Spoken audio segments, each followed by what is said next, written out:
ស្រឡាញ់បងម្នាងអងពីចិត្តនឹងអាចបដូរភៀនស្មោះត្រង់ត្រឡប់មកវិញតែចុងក្រោយបងចាំងចេញទាំងគ្មានក្តីអាសូរអូនបានត្រឹមមនុស្សអតីតដែលបងធ្លាប់ស្គាល់មិនស្រឡាញ់ចាំបាច់មកសន្យាធ្វើអ្វីធ្វើឲ្យអូនលងសំដីបោកប្រាំងមីងមេវ័យធ្លំកិនថាបងល្អ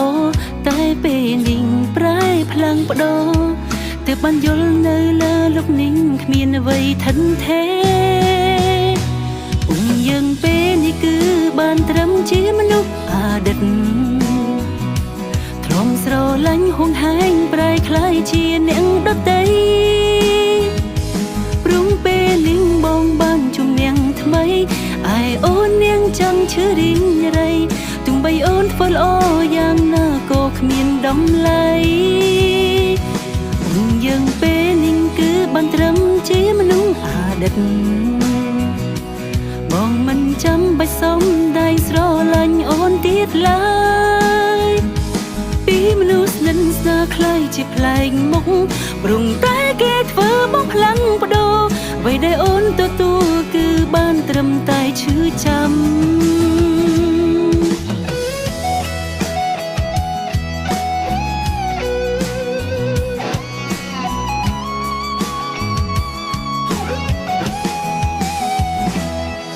ស្រឡាញ់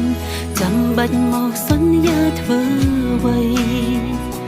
ធ្វើឲ្យអូនលងសំដីបោកប្រាំងមីងមេវីទ្រាំកិនថាបងល្អតែពេលនេះប្រែផ្លាំងបដោទើបបានយល់នៅលើលោកនេះគ្មានអ្វីថិនថេពុំយើងពេលនេះគឺបានត្រឹមជាមនុស្សអតីតខ្ញុំស្រឡាញ់ហួងហែងប្រែคล้ายជាអ្នកដតីព្រមពេលនេះបងបានជំនះថ្មីឯអូននាងចង់ឈឺរីងរៃទោះបីអូនធ្វើល្អយ៉ាងណាក៏គ្មានតម្លៃយើងពេលនេះគឺបានត្រឹមជាមនុស្សអតីតបងមិនចាំបាច់សុំដៃស្រឡាញ់អូនទៀតឡើយពីមនុស្សស្និទ្ធស្នាលคล้ายជាប្លែកមុខព្រមគេធ្វើឲ្យបងផ្លាំងបដោអ្វីដែលអូ